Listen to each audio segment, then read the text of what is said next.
morning class. It is video number 3 of chapter light, reflection and refraction, class 10th, and today we discuss different types of mirror and mainly plane mirror, its uses, its application, and what is the nature of the image formed in the plane mirror. So let's start.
तो चलिए start करते हैं हम आज का topic जो है mirror and types.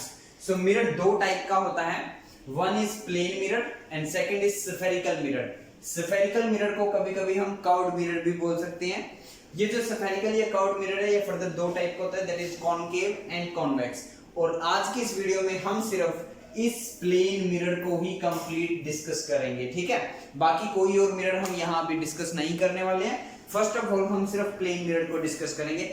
Plane mirror आप सबने देखा है, आप सबके घरों में प्लेन मिरर होता है जिसमें आप हर रोज अपने आप को देखते हो, अपने फेस को देखते हो, स्कूल में आते टाइम तैयार होकर आते हो, जिसमें देखकर आप अपने हेयर स्टाइल को ठीक करते हो, तो वो क्या है, प्लेन मिरर है, ठीक है।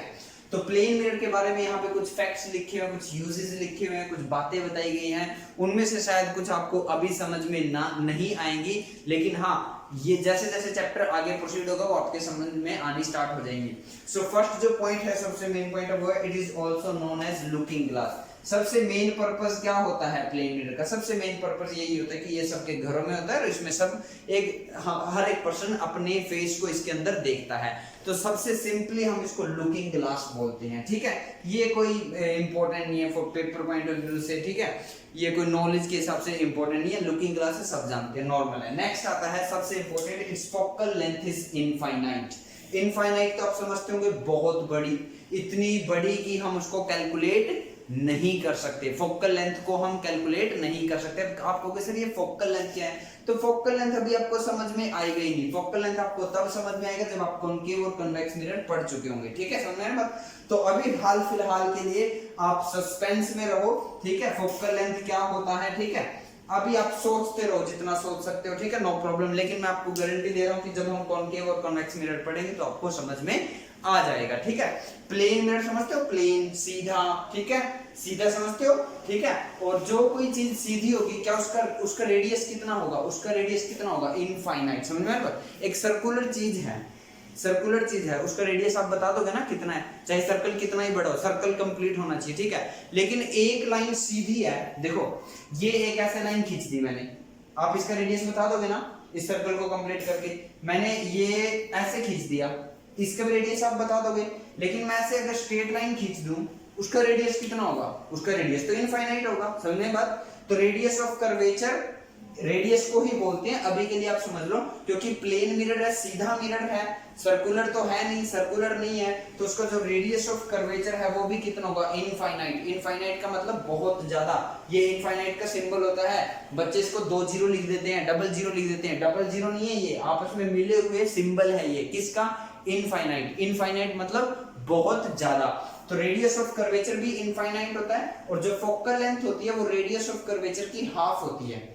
जो फोकल लेंथ होती है वो रेडियस ऑफ कर्वेचर की हाफ होती है। तो अगर रेडियस ऑफ कर्वेचर इनफाइनाइट है तो फोकल लेंथ भी इनफाइनाइट होगी। समझ में बात? मैंने थोड़ा सा आपको ओवरव्यू दिया है, ठीक है। देखो कोई सर्कुलर चीज है तो आप उसका रेडियस बता सकते हो ना, उसका डायमीटर बता सकते हो ना, सर्कुलर है कोई। लेकिन अगर एक लाइन सीधी खींची है, अब आप इसको बढ़ाना, ये ऐसे बढ़ जाएगी दोनों साइड में, तो इसका रेडियस कितना बताओगे आप? नहीं बता सकते ना। तो इसलिए प्लेन मिरर का जो रेडियस ऑफ कर्वेचर होता है वो भी इनफाइनाइट होता है, और जो फोकल लेंथ होती है वो भी इनफाइनाइट होती है। और ये दोनों points paper point of view से बहुत ज्यादा इंपॉर्टेंट है। 1 मार्क्स में एमसीक्यू में बहुत इजीली ये क्वेश्चन मिल जाता है। नेक्स्ट आता है, it is used in many devices such as kaleidoscope. Kaleidoscope आप सबने बनाया होगा, 8th की साइंस में भी ये आता है। कलरफुल पैटर्न हमें नजर आता है। एक्चुअली में हम क्या करते हैं, 3 या 4 मिरर लेकर उनको इक्वल हाइट पर रखकर ट्रायंगल की शेप में जोड़ देते हैं, और फिर अंदर थोड़ी सी डेकोरेशन कर देते हैं। फिर एक होल की हेल्प से जब हम उसके अंदर देखते हैं तो हमें कलरफुल पैटर्न नजर आता है, वो होता है क्या? कैलिडोस्कोप।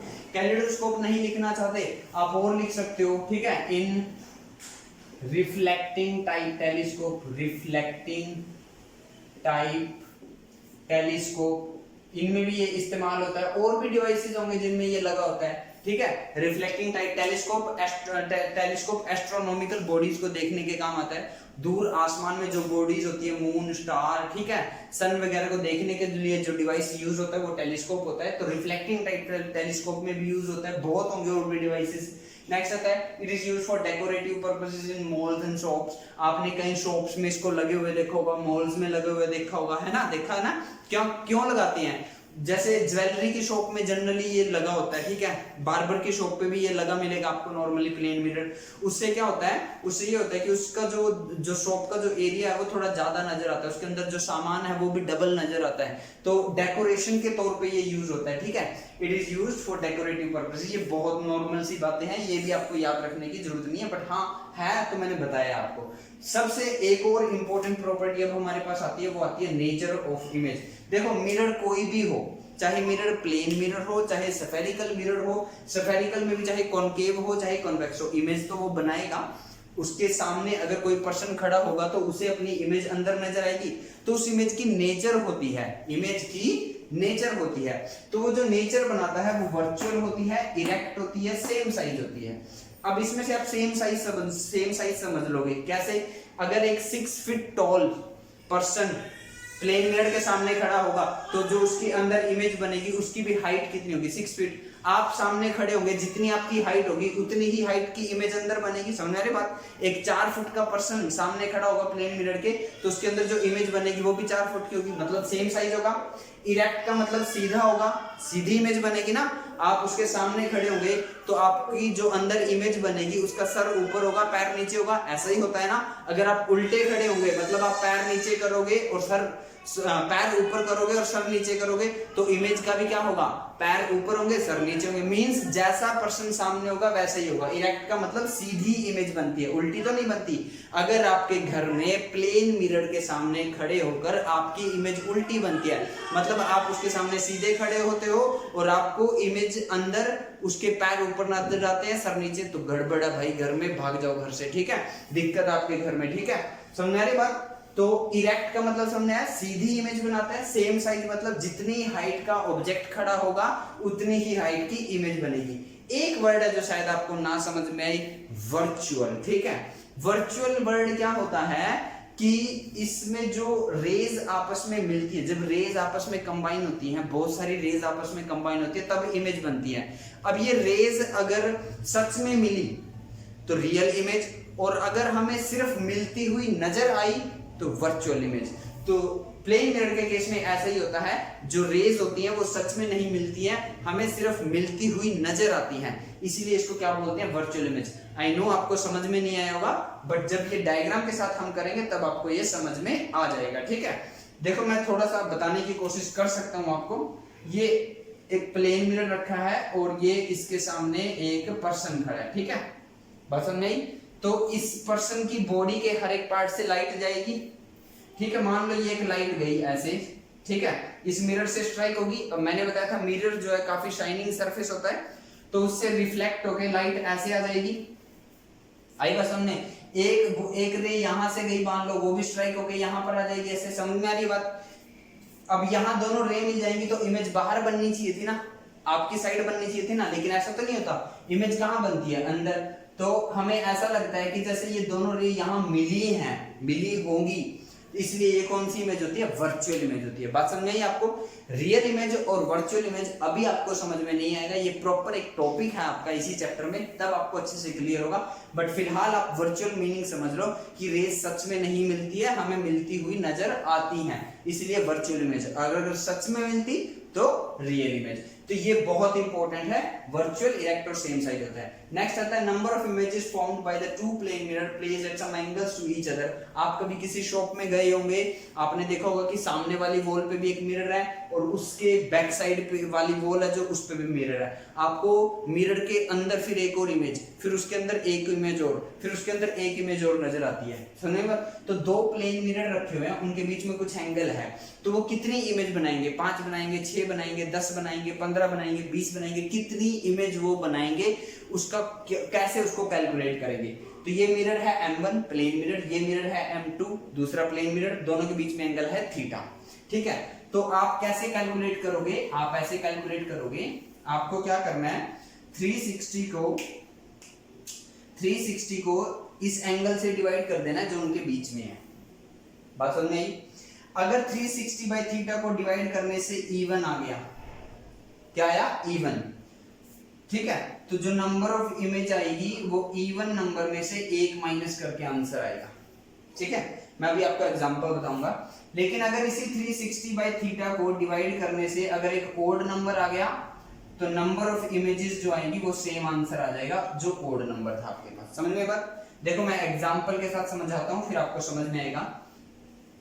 मान लो दोनों जो मिरर थे उनके बीच में 40 डिग्री एंगल था, तो 360 को 40 से डिवाइड करेंगे, कैंसिल किया, 4 9 जा 36, 9 आया। 9 क्या है? ओड नंबर, तो इतने ही नंबर ऑफ इमेजेस हैं। तो अगर दो प्लेन मिरर एक दूसरे के साथ 40 डिग्री का एंगल बना रहे हैं तो कितनी इमेज बनेगी? 9 इमेज बनेगी। समझ में बात? अब दूसरा एग्जांपल लेते हैं। मान लो हमने 360 बाय 60 डिग्री का एंगल है, मान लो दोनों प्लेन मिरर एक दूसरे के साथ 60 डिग्री पे रखे हैं, तो डिवाइड करके कितना आएगा? 6। अब 6 क्या है? इवन, तो 6 माइनस 1 करके 5 नंबर ऑफ इमेजेस आएंगी। बात समझ में आई? तो अगर 360 बाय थीटा, ये थीटा क्या है? Angle between the two plane mirrors. अगर 360 बाय थीटा को डिवाइड करके एक इवन नंबर आएगा, तो उस इवन नंबर में से 1 माइनस कर देना, उतनी नंबर ऑफ इमेजेस होंगी। अगर 360 बाय थीटा को डिवाइड करने से एक ओड नंबर आया, तो उतनी ही नंबर ऑफ इमेजेस बनेगी। और भी कुछ फैक्ट्स हैं जो मैं आपको बता सकता हूं, जैसे अगर आप एक प्लेन मिरर के सामने दौड़कर चलते हो तो आपकी कुछ ना कुछ स्पीड होगी, अंदर जो इमेज होगी वो भी दौड़ेगी, तो अंदर जो इमेज दौड़ेगी वो आपकी स्पीड से डबल से दौड़ रही होगी। समझ में बात? तो एक प्लेन मिरर के सामने अगर एक ऑब्जेक्ट 10 मीटर पर सेकंड की स्पीड से दौड़ रहा है, तो अंदर मिरर के अंदर जो इमेज दौड़ेगी उसकी स्पीड 20 मीटर पर सेकंड होगी, डबल स्पीड से दौड़ती है। ये भी एक इंटरेस्टिंग फैक्ट है, याद रख सकते हो, बहुत अच्छी बात है। नहीं याद रखोगे तो 10th क्लास के लिए इंपॉर्टेंट नहीं है, ये +2 के लिए इंपॉर्टेंट है, मैं यहां भी राइट भी करूंगा, बट फिलहाल आप सुन लो। क्या बताया मैंने? ऑब्जेक्ट अगर 10 मीटर पर सेकंड की स्पीड से दौड़ेगा तो उसकी इमेज प्लेन मिरर में कितनी स्पीड से दौड़ेगी? डबल, 20 मीटर पर सेकंड स्पीड से। अगर ऑब्जेक्ट की स्पीड हुई 20 मीटर पर सेकंड, तो इमेज की स्पीड क्या होगी? 40 मीटर पर सेकंड। नेक्स्ट क्वेश्चन आता है, जितनी दूर ऑब्जेक्ट मिरर से खड़ा होगा, इमेज भी मिरर के अंदर उतनी ही दूर बनेगी। नेक्स्ट, अगर एक पर्सन अपनी फुल इमेज देखना चाहता है प्लेन मिरर में, फुल इमेज समझते हो, सर से लेके पैर तक, मतलब ना तो सर के बाल ऊपर से नजर ना आए, ऐसा ना हो, और ना ही नीचे से शूज या पैर का जो अंगूठा है वो नजर ना आए, ऐसा नहीं होना चाहिए। फुल इमेज देखनी है उसको, सर से लेके पैर तक। तो कितनी हाइट का प्लेन मिरर आपको लगाना पड़ेगा? तो याद रखना, जितनी पर्सन की हाइट होती है, जितनी पर्सन की हाइट होती है उसकी हाइट के हाफ के इक्वल या उससे ज्यादा हाइट का आपको प्लेन मिरर सामने रखना होगा अगर आपको अपनी फुल इमेज देखनी है। मान लो आपकी हाइट है 6 फीट, आपकी हाइट है 6 फीट, तो सामने अगर प्लेन मिरर की हाइट 3 फीट या 3 फीट से ज्यादा होगी तो आपको फुल इमेज नजर आएगी। लेकिन अगर प्लेन मिरर की हाइट 3 फीट से कम होगी तो आपको फुल इमेज नजर नहीं आएगी, या तो आपको ऊपर के अपना सर नजर नहीं आएगा या नीचे के पैर नजर नहीं आएंगे। समझ में बात? मान लो एक पर्सन खड़ा है प्लेन मिरर के सामने, उसकी हाइट है 5 फीट, तो जो प्लेन मिरर की हाइट है वो कम से कम 2.5 फीट या उससे ज्यादा होनी चाहिए, तब उस ऑब्जेक्ट को अपनी इमेज फुल नजर आएगी, अदरवाइज उसे फुल नजर नहीं आएगी। तो इन सब बातों में से जो इंपॉर्टेंट पॉइंट निकल के आते हैं वो मैंने आपको टिक कर रखे हैं, और वो यही है क्या कि फोकल लेंथ इनफाइनाइट होती है, रेडियस ऑफ कर्वेचर इनफाइनाइट होता है, और जो नेचर ऑफ इमेज होती है प्लेन मिरर के द्वारा वो कैसी होती है? Virtual, erect, same size. Same size आप समझते होंगे, इरेक्ट का मतलब सीधी इमेज, और वर्चुअल का मतलब कि रेस सच में नहीं मिलती, सिर्फ हमें मिलती हुई नजर आती है। सो आज की इस वीडियो में इतना ही। जल्दी से वीडियो को पॉज करो, स्क्रीनशॉट लो, कॉपी में नोट करो। Thank you.